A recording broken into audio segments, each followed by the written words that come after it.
آدم علیہ الصلاۃ والسلام پہلے نبی، پہلے انسان اس دنیا پر جن کو اللہ نے پیدا کیا تھا۔ یہ وہ پہلا قصہ ہے کائنات میں انسانوں سے پہلے 2000 سال پہلے جن موجود تھے۔ آدم علیہ الصلاۃ والسلام کی تخلیق کیسے ہوئی اور آدم علیہ السلام کی زندگی کیسے ہے اور کیا ہے، وہ آپ کے سامنے بیان کر رہا ہوں۔ اندر چکر لگاتے ہوئے دل پہ پہنچا اور اس نے دل کے ارد گرد سراؤنڈنگ میں چکر لگایا اور دیکھا کہ یہ عجیب مشین اللہ نے بنائی ہے، اس کو قابو کرنا مشکل ہے۔ اگر اللہ اس میں آ گیا تو اس کو کنٹرول کرنا میرے لیے مشکل ہے۔ ابلیس نے اللہ سے کہا، پھر میں اب تیرے بندوں کو گمراہ کر کے دکھاؤں گا۔ میں ان کے آگے سے حملہ کروں گا، ان کے پیچھے سے حملہ کروں گا، ان کے دائیں اور بائیں سے حملہ کروں گا، تیری اب یہ شکر گزار نہیں رہ پائیں گے۔ اور رب نے کیا کہا، جو میرے ہوں گے وہ میرے ہی رہیں گے، جو میرے نہیں ہوں گے ہاں وہ تیری بات پر عمل کریں گے۔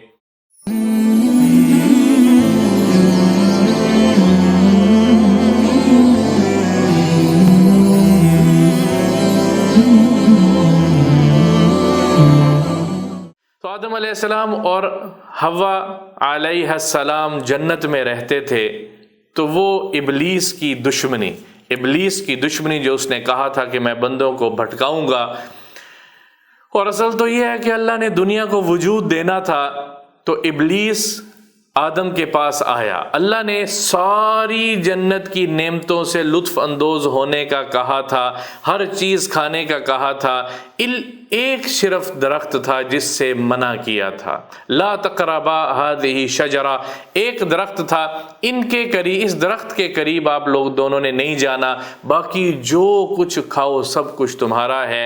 اور یہاں ابلیس نے وار کیا کہ وہ اس کے پیچھے پڑ گیا کہ یہ نافرمانی میں ان سے کرواؤں، ان کو یہ درخت، یہ پھل، یہ میوہ، اختلاف ہے اس میں، کسی نے کہا کہ وہ گندم کا دانہ تھا، گندم تھی، کسی نے کہا ہے کہ وہ کھجور کا درخت تھا، کسی نے کہا ہے کہ وہ انجیر کا درخت تھا، ایک روایت کے مطابق وہ انگور کی بیل تھی، انگور کا درخت تھا۔ بہرحال جو بھی تھا، سب روایات اور اقوال موجود ہیں کہ کوئی ایک ایسا پھل تھا، درخت تھا جس سے اللہ نے منع کیا تھا کھانے سے۔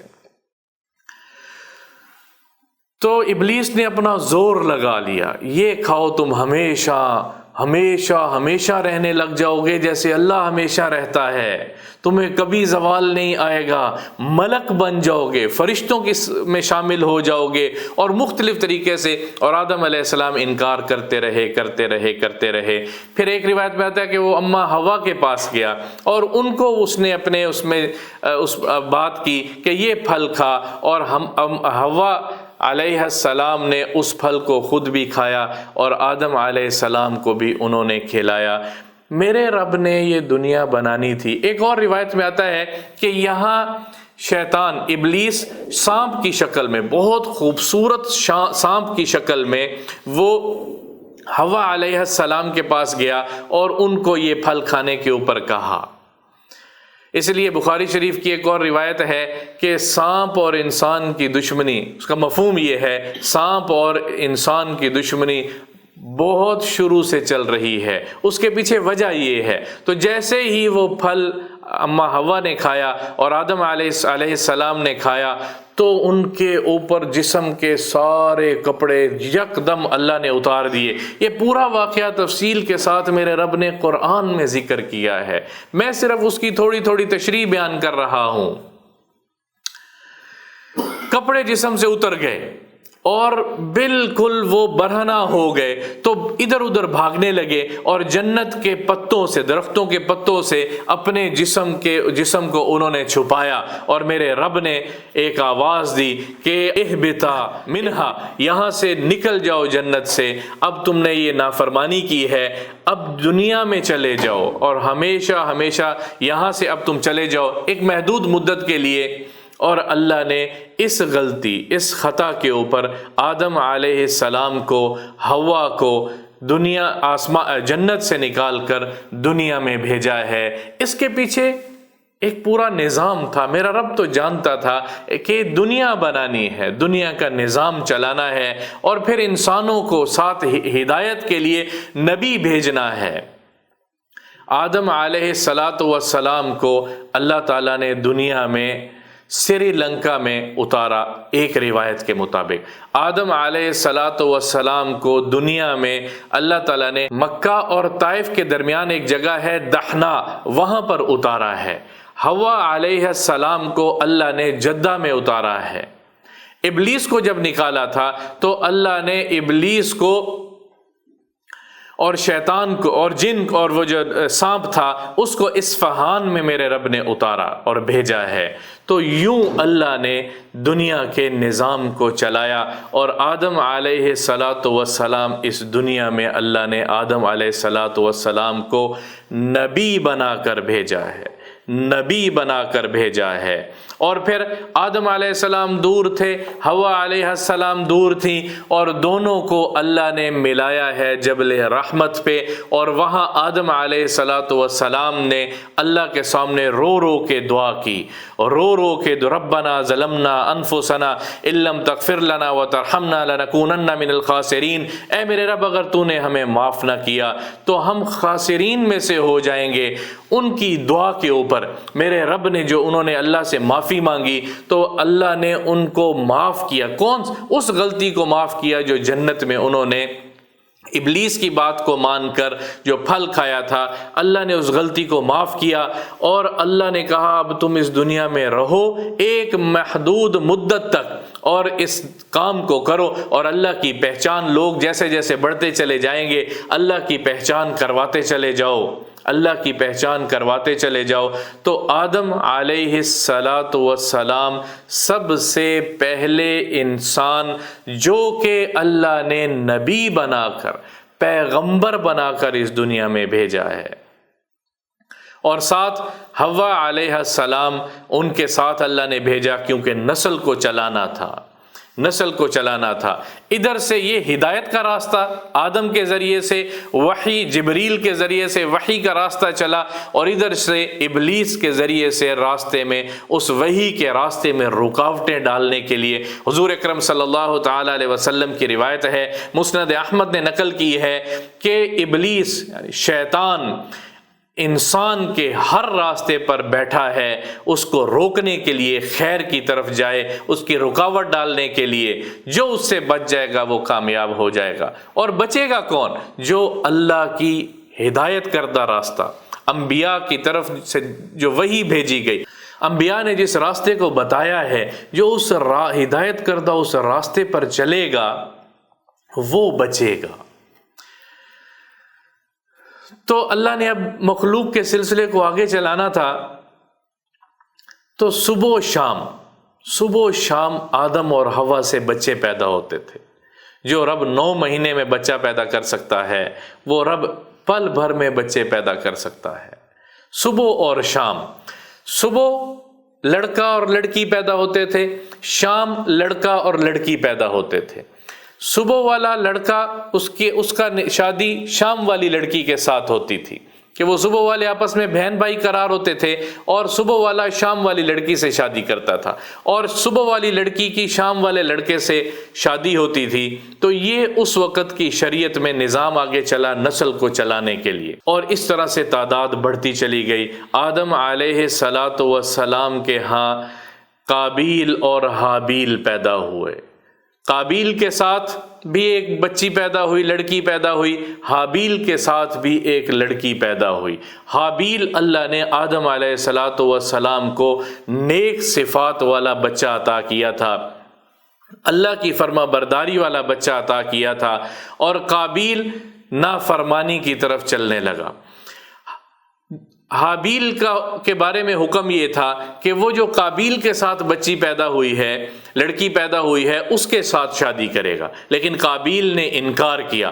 ایک تاریخی روایت میں کہ قابیل نے کہا کہ یہ زیادہ خوبصورت ہے، میں اس سے شادی کروں گا۔ تو آدم علیہ السلام کو اللہ نے پیغام بھیجا کہ ان دونوں کے لیے یہ صدقہ کریں، قربانی کریں تو ان کا یہ گناہ معاف ہوگا۔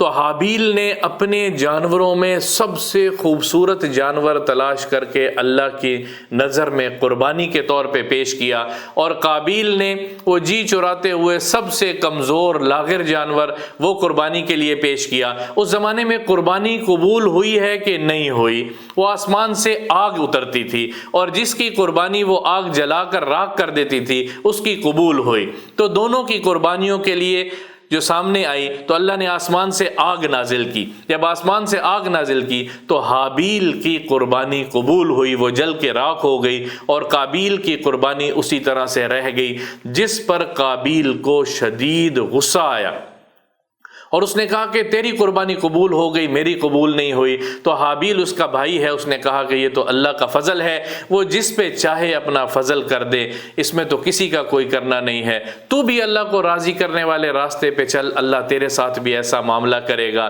یہ میرے رب کا فضل ہے، ھذا من فضل ربی، یہ میرے رب کا فضل ہے۔ لیکن اس کے غصے میں اور زیادہ طیش آیا اور وہ غصہ آگ کی طرح بھڑکنے لگا، تو اس نے اسے کہا کہ میں تجھے قتل کر دوں گا، میں تجھے قتل کر دوں گا۔ تو ایک رات حابیل، ایک روایت میں آتا ہے حابیل سو رہا تھا اور قابیل نے ایک بڑا پتھر اٹھایا اور وہ اپنے بھائی حابیل کے سر پہ مارا، جس کی وجہ سے وہ فوت ہو گیا۔ ایک اور تاریخی روایت ہے، ابن کثیر رحمۃ اللہ علیہ اور طبرانی نے نقل کی ہے کہ وہ اس کے ہاتھ میں ایک لوہا تھا، اور جب حابیل اپنی بکریوں کے چرا کے واپس آ رہا تھا تو رات اندھیری تھی اور طوفانی رات تھی، تو وہ چلا اس باپ کو کہہ کے، آدم علیہ السلام کو کہہ کے کہ میں اب اپنے بھائی کا پتہ کر رہا ہوں، اور راستے میں اس نے کلہاڑا یا لوہے کی کوئی ایسی چیز اور زور سے جب حابیل کو دیکھا تو سر پہ دے ماری اور حابیل کے جسم کے ٹکڑے ٹکڑے کر دیے، حابیل کے جسم کے ٹکڑے ٹکڑے کر دیے۔ یہ اس زمین پر پہلا قتل تھا، یہ زمین پر پہلا قتل تھا۔ اور جب وہ مارنے کے لیے حملہ کر رہا تھا تو حابیل نیک صفت تھا، طاقت میں زیادہ تھا، چاہتا تو وہ قابیل پر حملہ کر سکتا تھا، لیکن نبی پاک صلی اللہ تعالی علیہ وسلم نے فرمایا کہ وہ اس مصداق میں نہیں آیا کہ ایک وقت آئے گا القاتل والمقتول کلاہما فی النار، کیونکہ دونوں ایک دوسرے کو مارنا چاہتے ہیں۔ حابیل نے ایسا نہیں کیا، حابیل نے اپنے آپ کو روکے رکھا اور بھائی کی ضرب سے وہ جام بحق فوت ہو گیا، شہید ہو گیا، اور ایک تاریخ رقم ہوئی، اس زمین پہ سب سے بڑا گناہ ہوا، قتل سب سے بڑا گناہ ہے، کسی کی جان لے لینا سب سے بڑا گناہ ہے۔ کل قیامت کے دن مقتول اپنے سر کو یہ ہاتھ پہ، دائیں ہاتھ کی ہتھیلی پہ رکھ کے یوں اپنے سر کو میدان محشر میں کھڑا کرے گا اور کہے گا یا اللہ، جس نے قتل کیا ہوگا اس کی طرف اشارہ کر کے کہے گا اے میرے پروردگار، اس سے پوچھ کہ اس نے مجھے کیوں نہ حق قتل کیا تھا، اس نے مجھے کیوں نہ حق قتل کیا تھا۔ اس کو پھر ہمیشہ ہمیشہ کے لیے جہنم کی آگ میں ڈال دیا جائے گا۔ زمین پر حق اور باطل میں یہ پہلا معرکہ تھا، زمین پر حق اور باطل کی یہ دو بھائیوں کی لڑائی، دو بھائیوں ایک نے دوسرے کو قتل کیا ہے۔ تو آدم علیہ السلام کو اللہ نے پیغام دیا اور فوری قابیل کی پکڑ آئی۔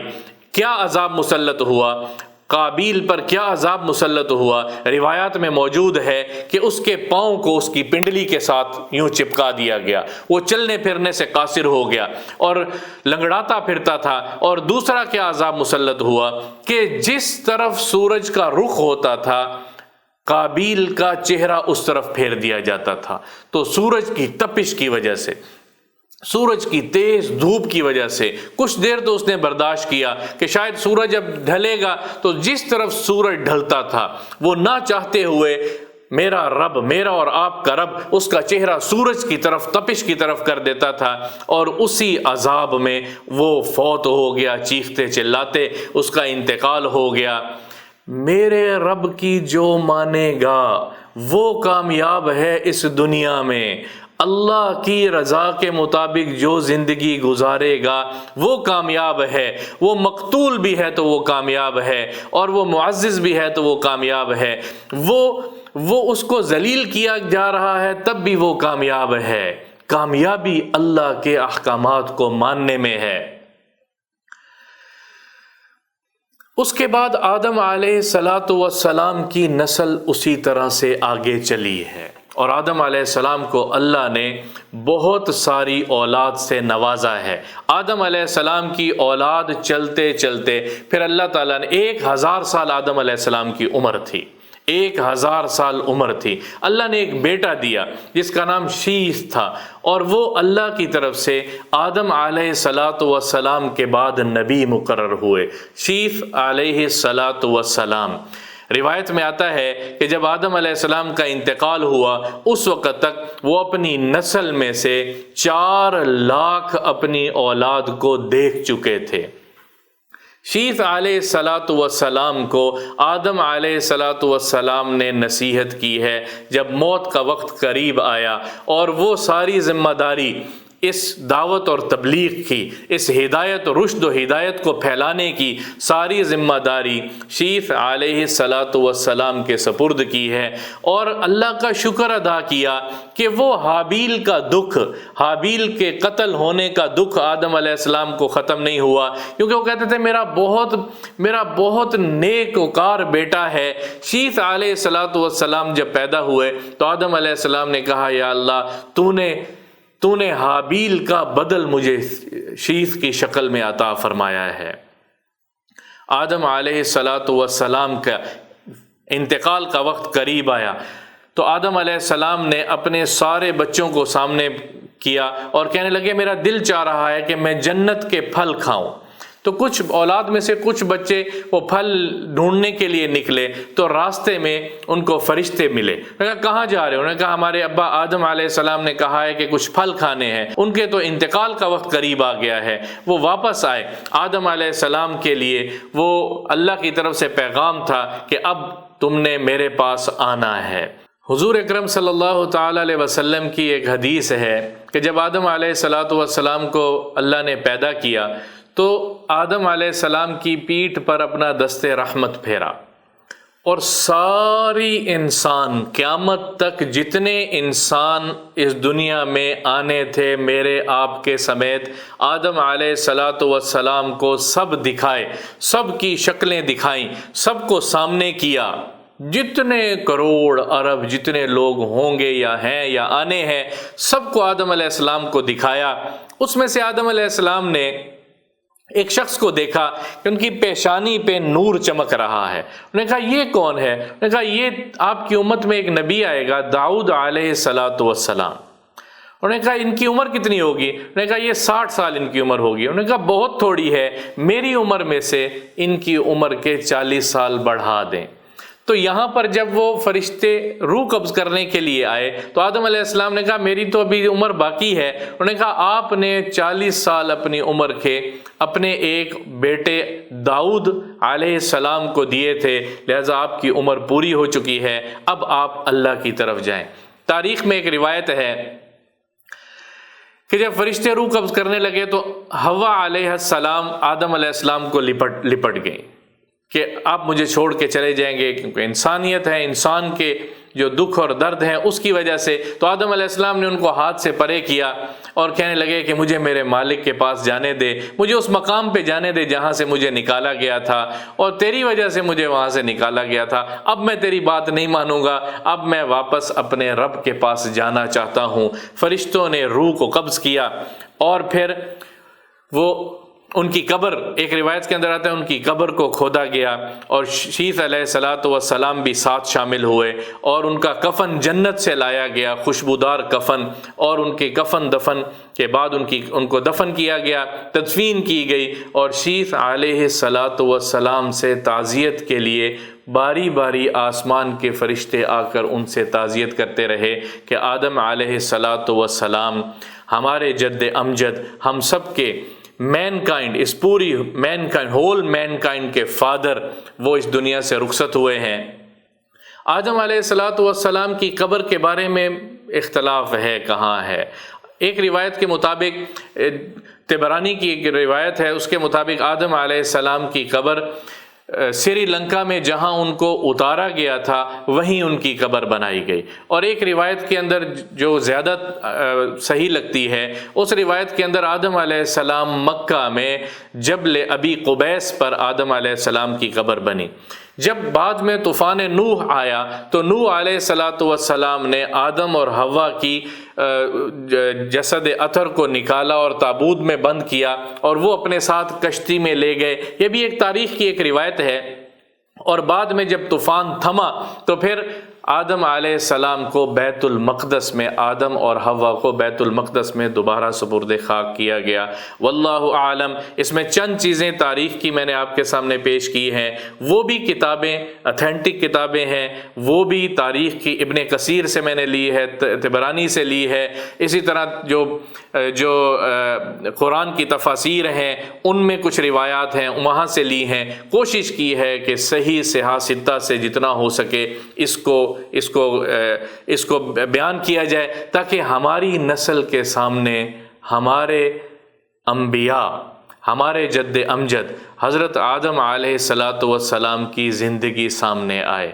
آدم علیہ السلام نے اس دنیا میں زندگی گزاری اور رشد و ہدایت کا کام کرتے ہوئے اس دنیا سے شیخ علیہ السلام کے سپرد کر کے وہ آگے اللہ کے پاس رخصت ہو گئے۔ اور اسی طرح سے یہاں سے سلسلہ چلا ہے انبیاء کا، وہ سلسلہ کہ جو اللہ نے خود کہا ہے، نحن نقص علیک احسن القصص، ہم آپ کو احسن قصص سنائیں گے۔ سورۃ یوسف کے شروع میں میرے رب نے کہا ہے، اور عبرۃ لأولی الالباب، ان میں عبرت ہے۔ اللہ سناتا ہے پہلے کے قصے بھی اور بعد کے قصے بھی۔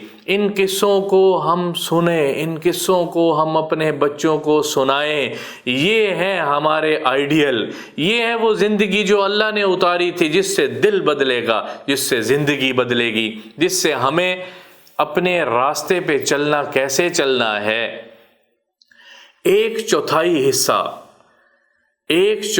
حصہ میرے رب نے یہ قصے سنائے ہیں۔ ایک قصے سنانے کا مقصد کیا ہے؟ اللہ صرف قصہ نہیں سناتا، اللہ تعالیٰ قصے سناتا ہے مختلف قرآن میں، یہ قرآن سے مختلف جگہوں سے میں نے اکٹھا کر کے آپ کے سامنے یہ بیان کیا ہے۔ قصہ سناتا ہے، پھر اس کے ساتھ تھوڑا سا قصہ سنایا، اور پھر آگے جو مقصد کی بات ہے وہ مقصد کی بات کرتا ہے۔ اور وہ کیا ہے؟ اللہ کو پا لینے میں ہی دنیا اور آخرت کی خیر ہے۔ وقت کے نبی کی بات کو جس نے مانا وہ اس دنیا میں بھی کامیاب ہوگا، اور مرنے کے بعد بھی ہمیشہ کی زندگی اسی کی ہے۔